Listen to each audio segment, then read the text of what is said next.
how the Houthis have treated the journalists and how they treated you from this perspective.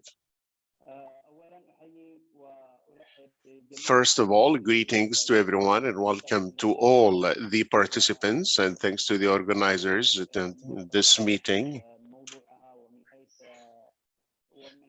whose theme and timing are extremely important to address this topic. When it comes to this group in prisons or outside of the prisons,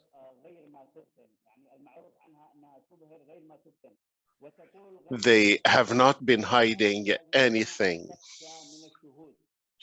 but their main enemy are witnesses who would unveil their practices.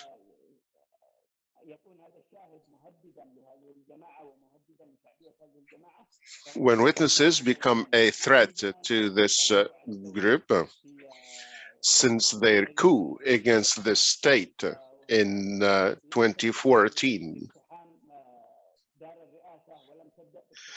this did not concern specifically their initial target was not the leaders' buildings or the government buildings, but there was the Sana'a press and media.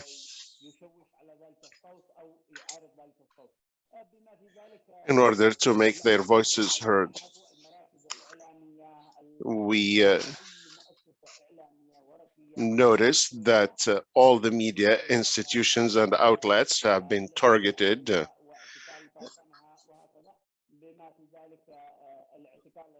by their attacks, including the attacks that targeted us. So generally,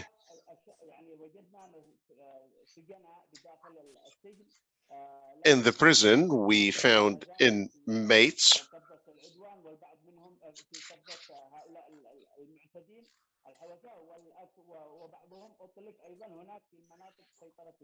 some of them have been released.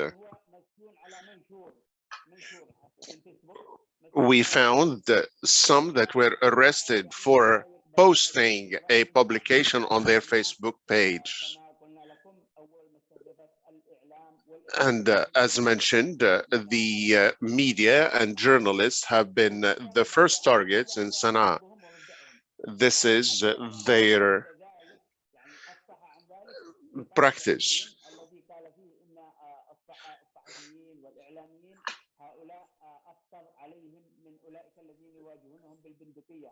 And we know the statement of their leader, who said that the journalists are more dangerous to them and more threatening to them than those they are fighting using weapons. And this is, of course, an immediate threat to the journalists. And we have seen what happened to Saber and Landari after they were arrested and held in detention.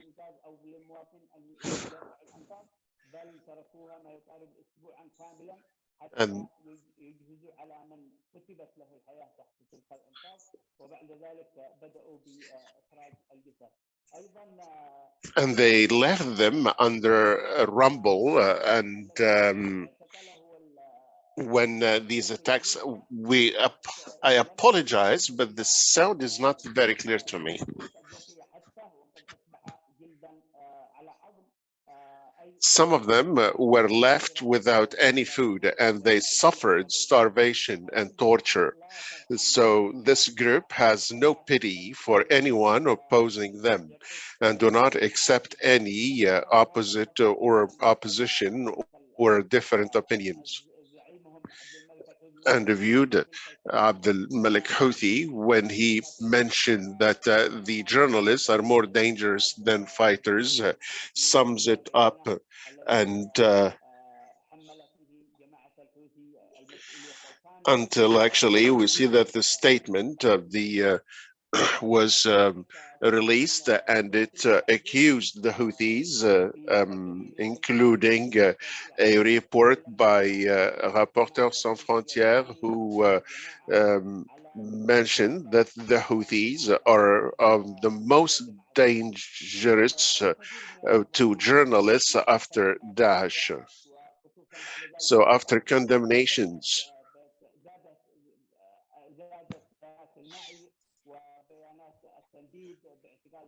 and the succession of condemnation statements, we expected a change, but they paid no heed to these conventions and practices, but they continued their policy and their behavior, ensuring that this is their practice. After that, they sought to find an excuse.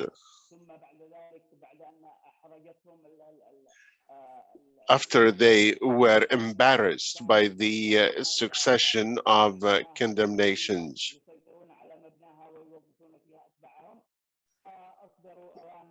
they issued statements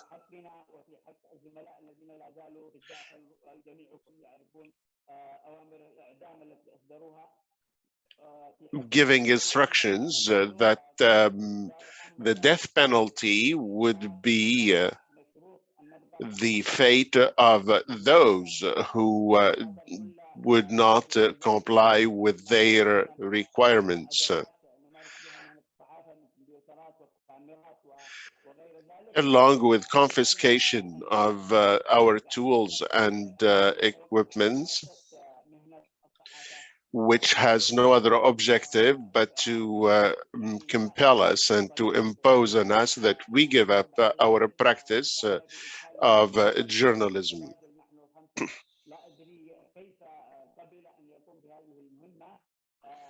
The Red Cross intervened and accepted that actually they that the journalists would be considered as prisoners and exchanged as part of as prisoners.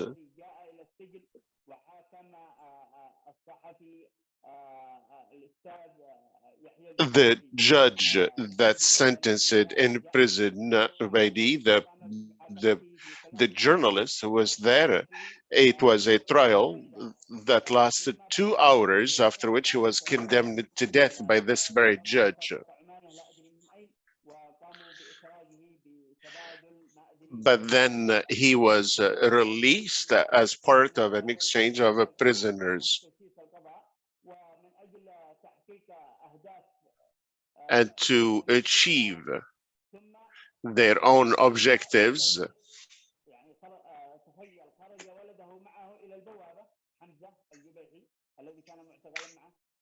his son, who was imprisoned,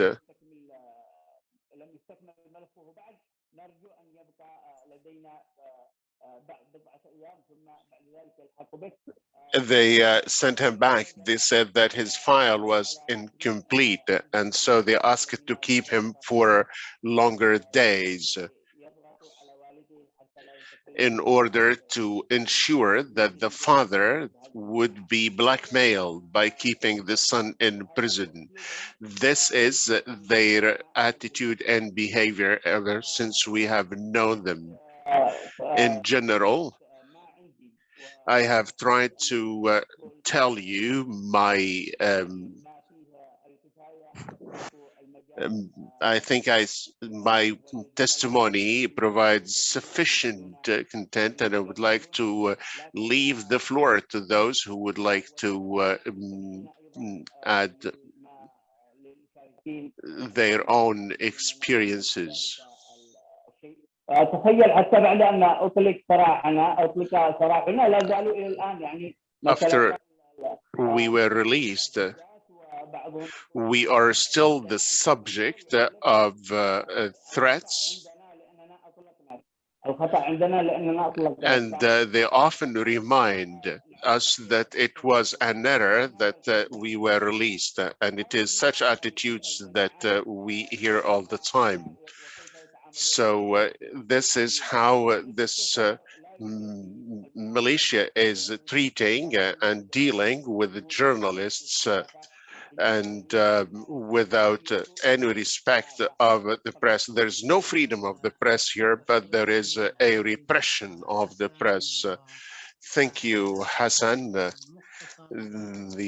facilitator, Nabil, says for providing us with this idea about the militia's treatment of journalists,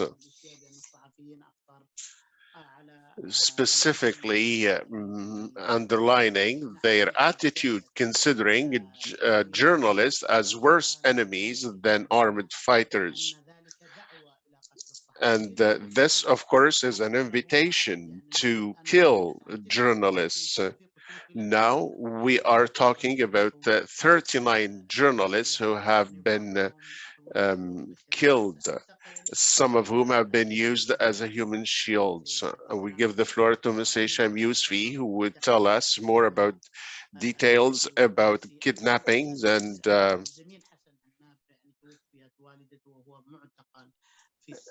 his mother died when he was detained. And our colleague who is still detained, Tawfiq Mansouri, his father died and he is still detained in prison. These tragedies never end. So I give the floor to Mr. Sham, and please, you have 7 minutes.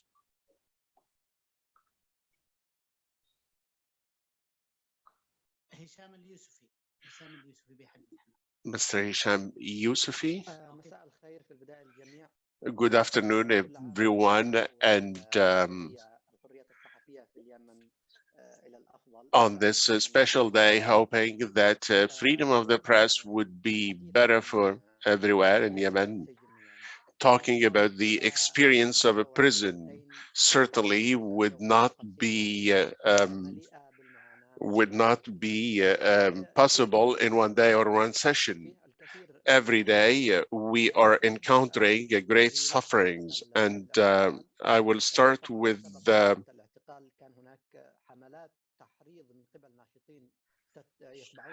specifically the action of the Houthis who have been using the social media to track down journalists and arrest them. And based on these campaigns, it seems like we have been tracked by social media and other tools, and these individuals have been tracking us, identified our place in January 2015. We were surprised that they knocked at the door of our place, and Mr. Abdrahim, when he opened the door, he was surprised. He found that it was an armed Houthi group who the door was opened after threats by this armed group. This in the beginning, there were about 5 individuals who were heavily armed, including machine guns and RPG missiles.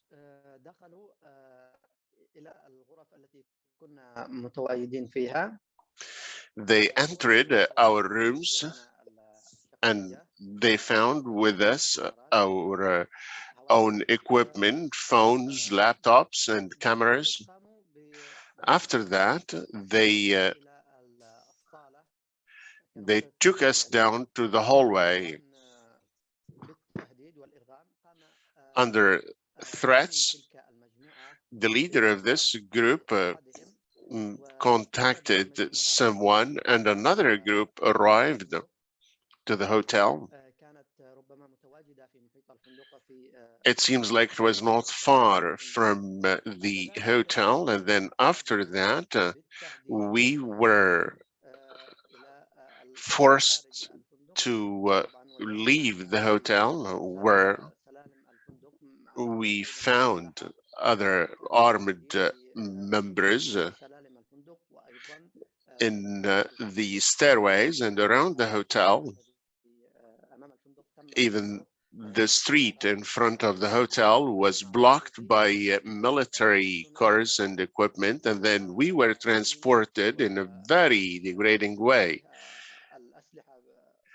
under gunpoint. We were transported to the Al Hasaba police station, where we were put in room and divided into two groups. One group was taken to another department, and it is the Shahid al-Ahmar department. Initially, we were all put in one small cell that had no air, was dirty and extremely small. And then the same cell was in the same cell there were some other inmates, including some mentally disturbed individuals. I tried to talk to one of my colleagues, and then when one of them saw me talking to my colleague, he beat me and with his foot on my chest. Then we were taken to investigations. Of course, we were kept hungry, and when we were deprived of food during 2 days, then we were referred to investigations.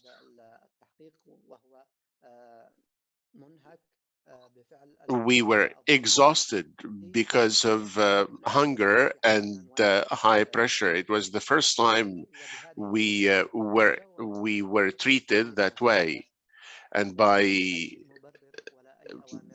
irresponsible individuals and without any formal accusation for anything. Then I was taken to the investigation office. I was exhausted. I asked from the warden who actually handcuffed me and blinded my eyes. And when he was leading me, I said that I could not speak because I was exhausted, 2 days without food. He brought me a piece of a very hard piece of bread that was somewhere and there. When I entered the investigation office there, we encountered unfair practices and torture, both physical and psychological.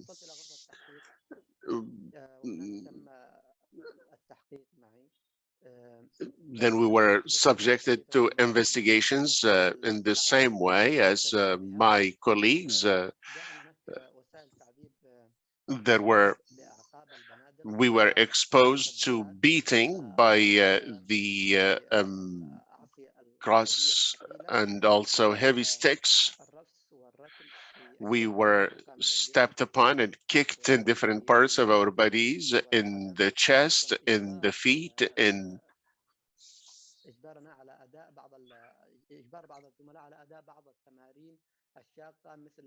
they obliged us also to do certain exercises that obliged us to lift heavy weights, including cement blocks,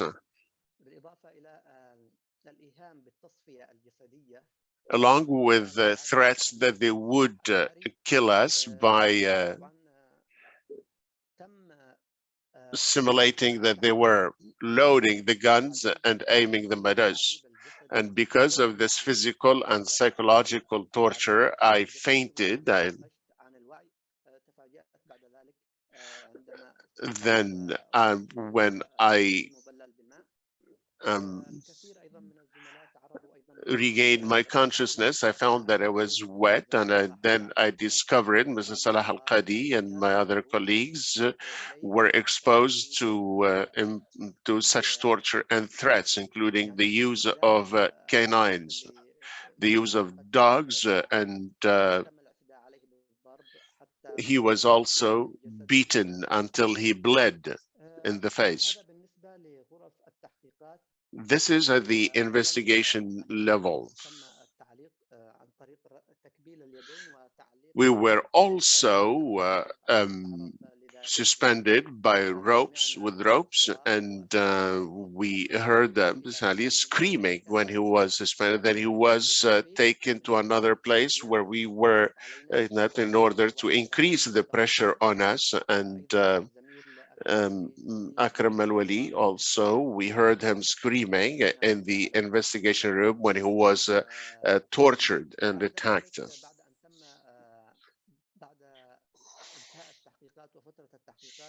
After the end of this investigation, we were referred to and then we were taken to individual cells.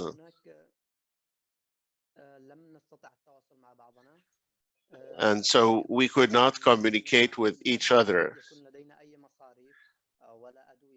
We had no resources. We did not have any of our medication. And then we were actually like concealed. And then we were the subject to aggressions by this Abu Ahmed when we requested food. Some of our colleagues were led to different places where they were aggressed.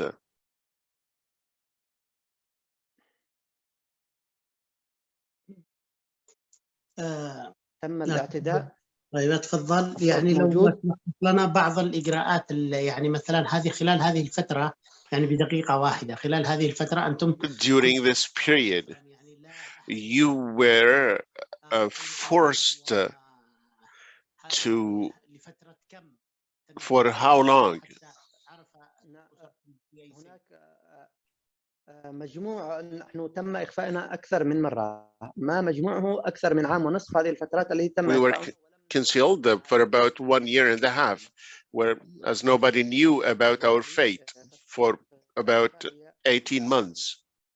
وطبعا في كل لحظة في كل فترة And at any moment we were aggressed by the prison wardens, and we were deprived of any visits so that people would not see the impact of the torture, the traces of torture.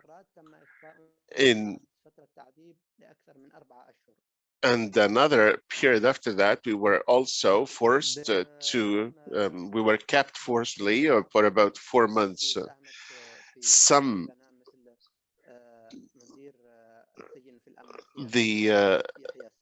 Yahya Sariya, the director of the prison in the special police, Yahya Habra, Abu Ali, Salim Al-Qadi, many of these well-known figures took part in our torture.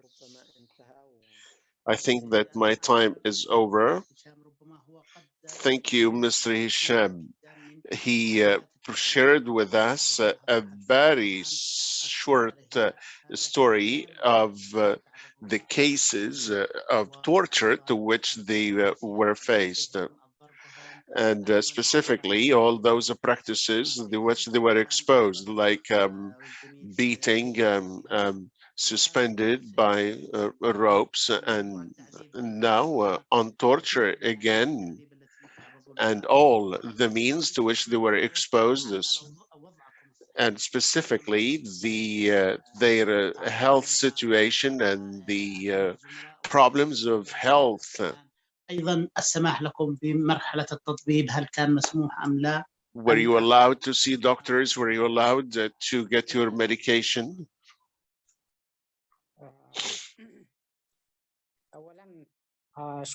Mr. Haytham Ashihab, thank you to all my colleagues. This torture, besides the physical torture, has certainly a psychological impact on the prisoners, because the objective of which is simply to denigrate you, to make you lose your humanity. We remember that the first shock was when we confronted this armed group. We did not really accept or did that moment. Even when we were together, we were not allowed to talk one another. Then we were kept in a very small cell, some of whom were condemned for crimes, for serious crime. One of them had a knife. I don't know how he managed it to have a knife. We asked to leave that, but then they left us to another cell where there was, but we had Houthis with us. They were they kept an eye on us, and even when we communicated and we looked at us, this place had no electricity. It was a women's prison, and we had no mattresses and no cover. When we asked for food, they said that they had no budget. In this cell, we found the 3 individuals, but they were very painful.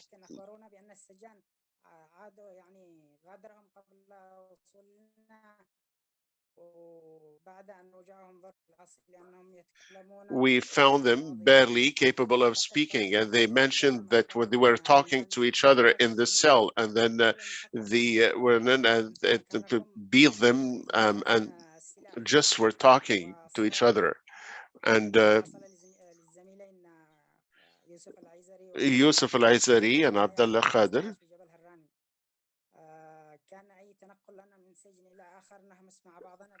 we often, when we were moved from one place to another, we thought that it was our end. In the revolution prison, we had no water, and we could not even drink or use for basic needs. And when we asked for water, they sent to our cell somebody who was mentally disturbed. The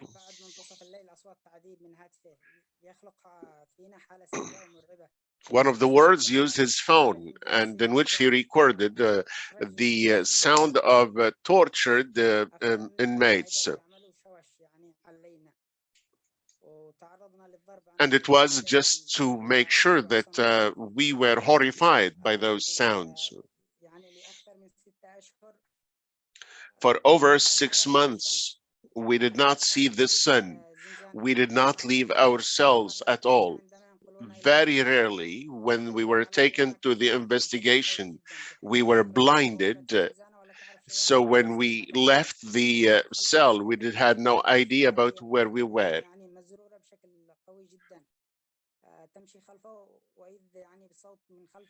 The blindfold was so tight on the head that we could not see anything.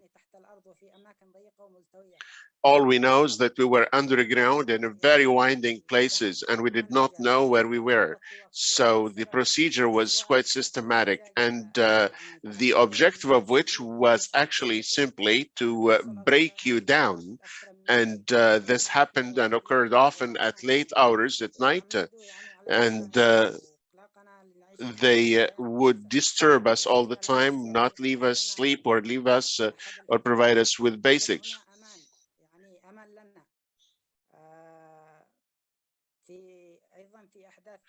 One of the Houthi prisoners said that we were there for their safety. As long as we were there, they were safe. That's what he meant. We had our legs coughed, and when the shells fell on the prison, we could not leave. They left the place, the prisoners left the place and left,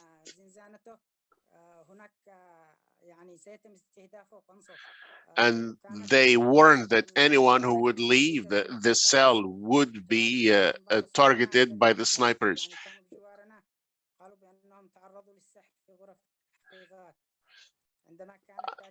The inmates next to us retailed how they were actually also very badly treated in the investigations. We were kept in very, very small cells, and we were exposed to very harsh treatment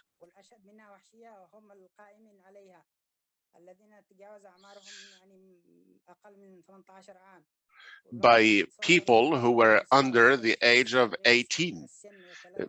Just imagine somebody who was that young and who was actually showing they were showing their might against us in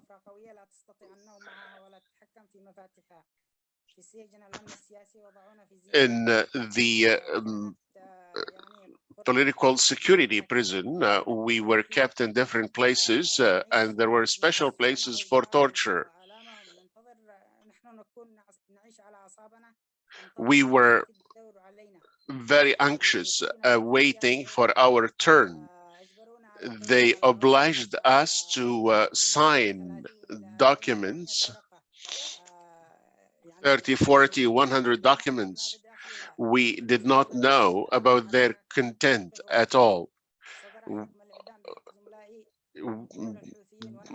Some of my colleagues were sentenced to death, and we had no idea about that. And they would not allow lawyers or Abdel Majid Sabra to attend or to defend us. So the objective was just to disturb us psychologically and try to break us. So this is very briefly my horrible experience. In the end, we have a noble cause, and this is what makes us determined and confront such situations.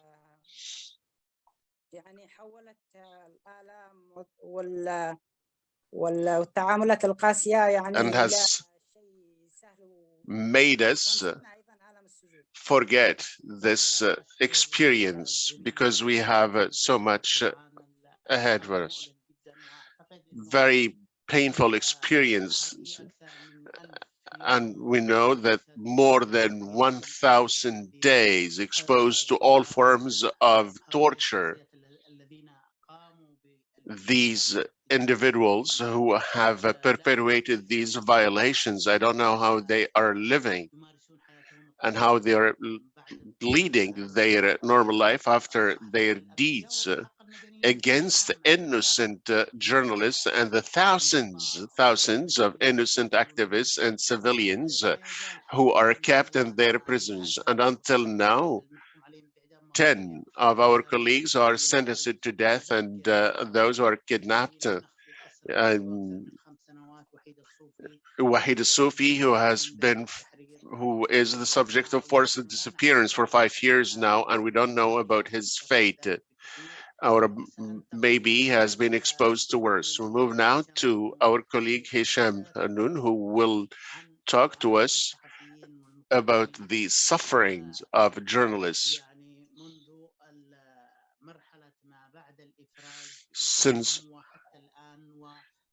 the period of their release and the journey of torture and pain, the new journey of pain, but an important also time of struggle. Hisham Tarmoun, you have the floor. First of all, thank you all for holding this conference.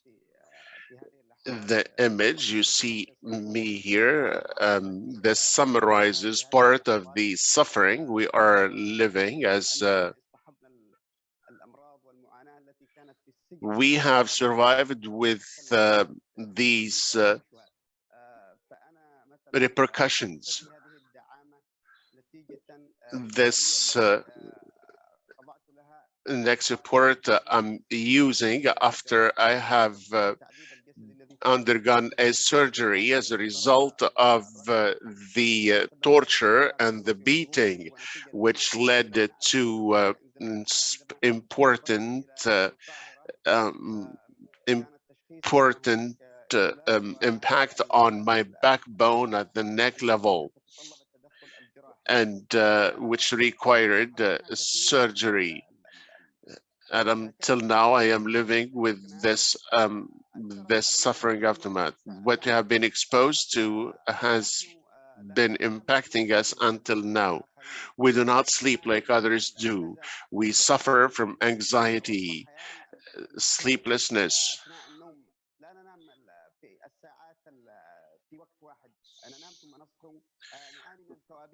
We suffer from nightmares. It is true that we have left the prisons of the Houthis, but the Houthis are with us even in our unconscious. We see them everywhere. In our sleep, we relive those tragic moments we have lived. I am one of those who have been suffering from the repercussions. Mr. Shabi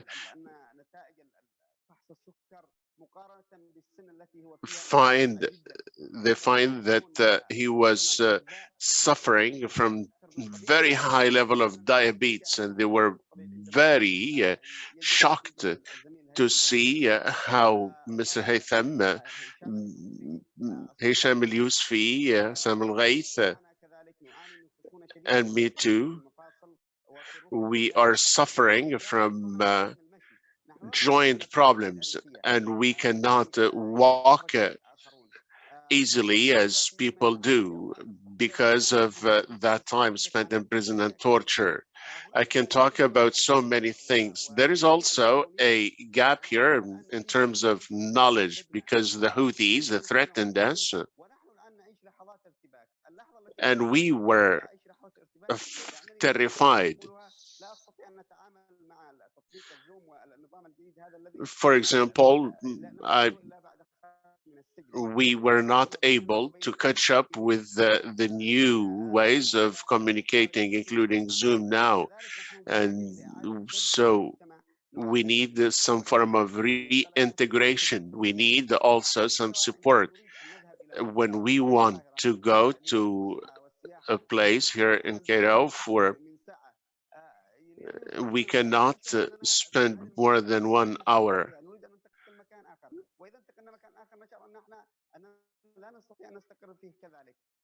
We cannot really settle in a place for a long time, which makes our fate unknown. At a time, the sleep,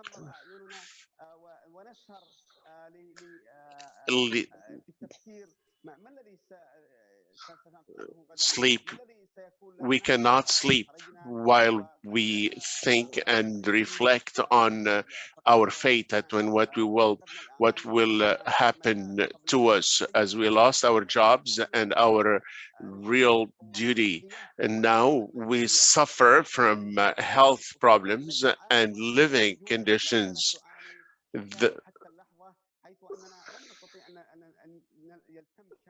Since we were in prison, we were not, and even after we were released, we could not really join our families. We are here in Cairo, and our families are in Yemen. We could not really join our families. Neither our families could join us here. We also suffer from the impossibility of returning to Yemen because of the conditions as well as the ongoing war. as the Houthis, they threatened us in prison that they would reach us wherever we are, and that if we actually tell anything about what happened, we will be the subject of assassinations.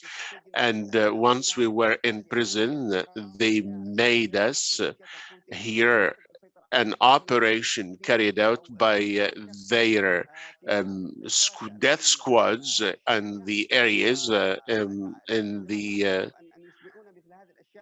and when they wanted us to hear these stories, the message was that we can reach you wherever you are. So we are really afraid. We fear for our lives, and we don't know when we can actually reach stability. We need some rehabilitation professionally, psychologically, in order to be able to reintegrate life again. The situation we are suffering now, and the psychological situation is extremely worrying. We cannot really lead a normal life because of that experience in prison, and an experience that is still haunting us. So we are still living this horror that started some time ago, and the impact of the kidnapping and the forced disappearance is still haunting us at this very moment. Thank you, everyone, and I give the floor to the rest of my colleagues. Thank you, everyone. Thank you, Hisham. Very saddening what you have mentioned, especially what you have been exposed to. You have been exposed to diseases, to torture, to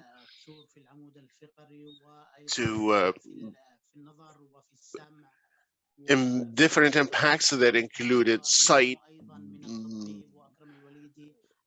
bone problems, and we see that his health situation is extremely worrying, and Mr. Amran has been suffering from a spine injury and has not been attended to yet. A large number of our colleagues are suffering from different machines. Move on to Mr. Aysam Balghith, who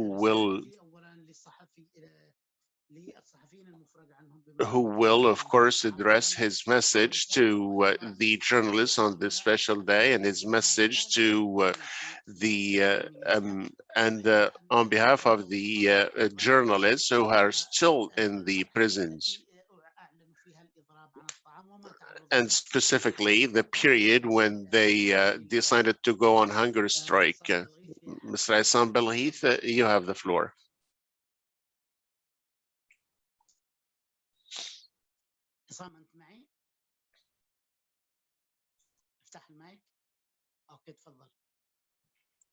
أولاً مساء الخير للحاضرين جميعاً. First of all, good evening, everyone. I thank the Arab Initiative as well as the Union of Journalists for organizing and holding this event. I would like to start with the point, which is the hunger strike. On the 9th of May, 2016, we embarked on a hunger strike to leave a prison. Unfortunately, the militias, when we announced that strike, instead of dealing with us, that would address our issue, because we were the subject of severe response. Initially, they tried to oblige us to eat in a way or another. Of course, the meals were not delivered to inside the prisons, but during that time, we were forbidden from contact with other inmates. But then when we went on strike, they sent us to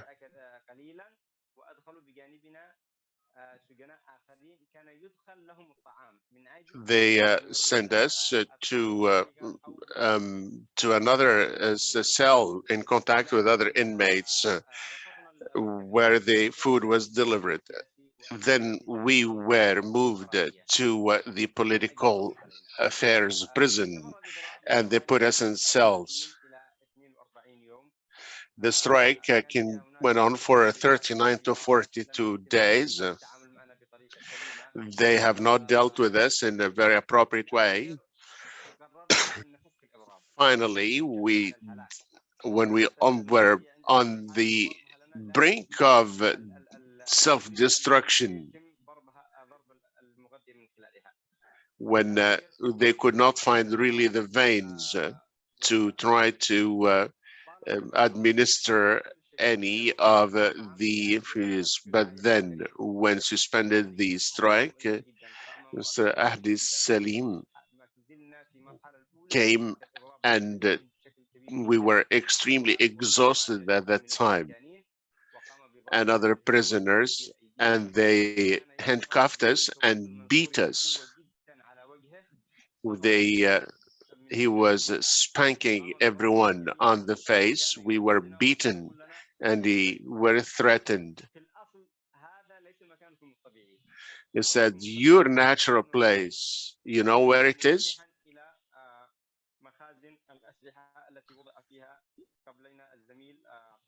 We're talking about the arms cache where our two other colleagues were. At a moment, he held Mr. Al-Qadiri, his head, and hit him on the wall until he bled. We were shocked how we were dealt with, how we were tortured, and how actually he aggressed. We knew that we were facing an unprecedented savage ways of savage response. Would like to go back to my message to the various parties is that the question of our colleagues, our four colleagues who are sentenced to death are living in horrible conditions. We found that on the 11th of February, when we left the prison, they were beaten and threatened that if they would not be part of the the war prisoners deal, they would be executed. Mr. Tawfiq al-Mansouri started suffering from a problem of kidney failure. So Suri was also suffering from serious problems, and he was not referred to the hospital, and he needed the surgical intervention, but there was Hamadi suffering from serious problems. Khalik Mamran could not eat everything, and he had the problems and is now suffering from serious health problems. Therefore, my message based on what has been exposed by my colleagues to the international organizations. First, we thank them to the response and the assistance and the support still to our colleagues who have been sentenced to death and other colleagues. But it is hope that these organizations would actually get involved more into pressure and lobbying and coordination of their action in order to exert some pressure for the release of our colleagues who are suffering from serious problems. My message to the Red Cross: you have visited us when we were in prison, and the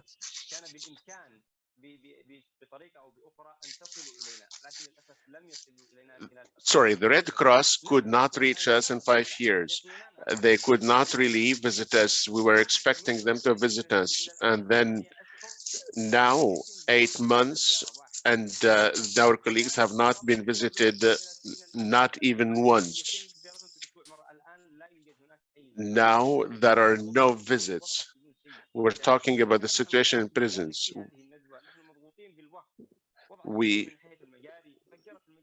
The situation in prisons, but time does not allow for that. The situation in prisons is horrible. So it is our hope that you visit our colleagues. My message to the UN, was our hope that the UN would be actually the watch for human rights and the right of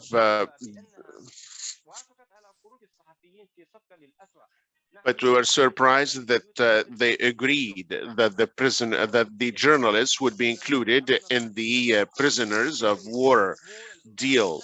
How would the UN actually accept that we would be exchanged in a prisoner of an exchange of prisoners of war deal? Now, despite the fact that the accusation against us is one, but why have they been condemned to death? But this is just a way of ensuring that they would remain hostages. What is happening now is according to to Article 19 of the Human Rights Declaration. When it comes to Yemeni prisoners, why this is neglected?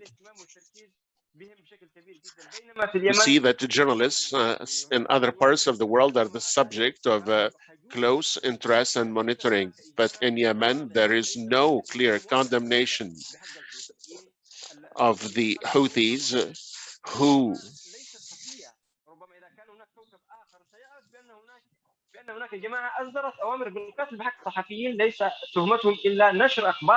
but we know the accusation against the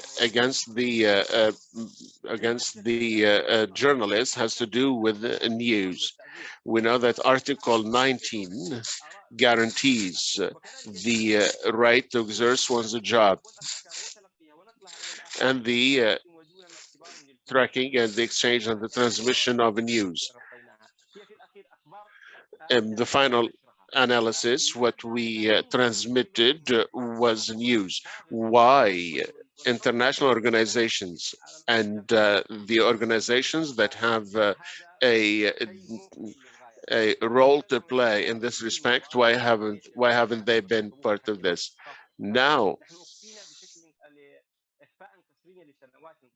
we have been the subject of forced disappearance. We were not allowed to reach our families. We did not see the sun for a long time. We were not able to communicate with others as we sit with you here and talk to you here. We were deprived of this right for 5 years. Why don't they intervene when they actually intervened in similar political situations? It is our hope that they would criminalize very clearly this act specifically as a support to our colleagues. My message to the legitimate government is to provide protection to them. The journalists in Yemen do not enjoy any social security or any form of protection. They are targeted. They are the first target of snipers. It is our hope that the government reintegrates the journalists. The mission of the legitimate government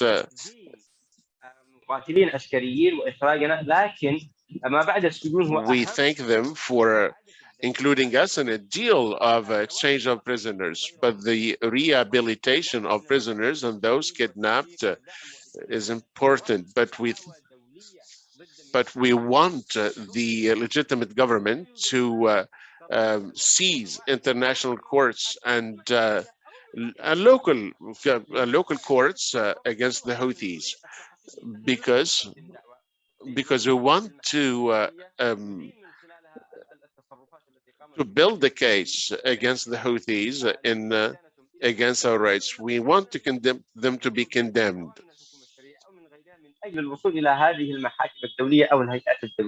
And so the government should be able, the legitimate government should be able to make that a priority also. My message is to avoid making of this issue a political one. And if there is any attempt to do so, and to avoid that and to ensure that our colleagues' cases should be dealt with as part of a humanitarian and liberty issues, and to stop any form of violations and torture of journalists.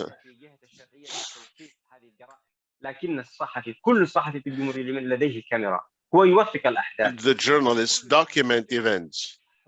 في داخل اليمن سيحتفظ بحق المطالبة ولن يسقط حقه بالتقادم.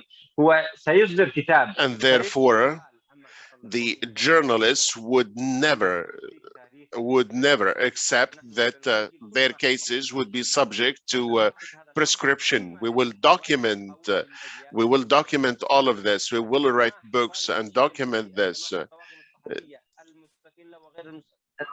أي صحفي يمني نريد أن يمارس عمله الصحفي في كل مناطق الجمهورية. What the rule is that the journalists should be able to carry out their mission and their work, and therefore we call on opening the way to journalists who would be carrying their work in all of these parts. There is a problem of power failure. There is a problem of shortages. There is the absence of electricity in hospitals. There are so many issues that should be covered. We also request from the Houthis and the unconditional release of our colleagues and all those kidnapped and seized. We also request from the Houthis, and as we see it, the one that has made of the journalist issue a political one, and that it has no right, it has no other reason in keeping our colleagues in detention other than a political use. So our colleagues are used as part of a military war, and it has no right. What it is doing is in violation of the Yemeni constitution, of the international agreements and the international conventions. Thank you, and sorry for being long. Thank you, everyone, and to Mr. Nabil for facilitating this meeting. Thank you. Very clear messages and accurate messages, and very direct, and includes all the parties, those in conflict and the militias. It is our hope that these messages would become practical ways to be implemented by the journalists' unions as part of an initiative, and as mentioned by Dr. Wissam, that they are ready to document, to communicate, and to continue the work to make known the case. Through these messages, I would like to commend the militant spirit of our colleagues.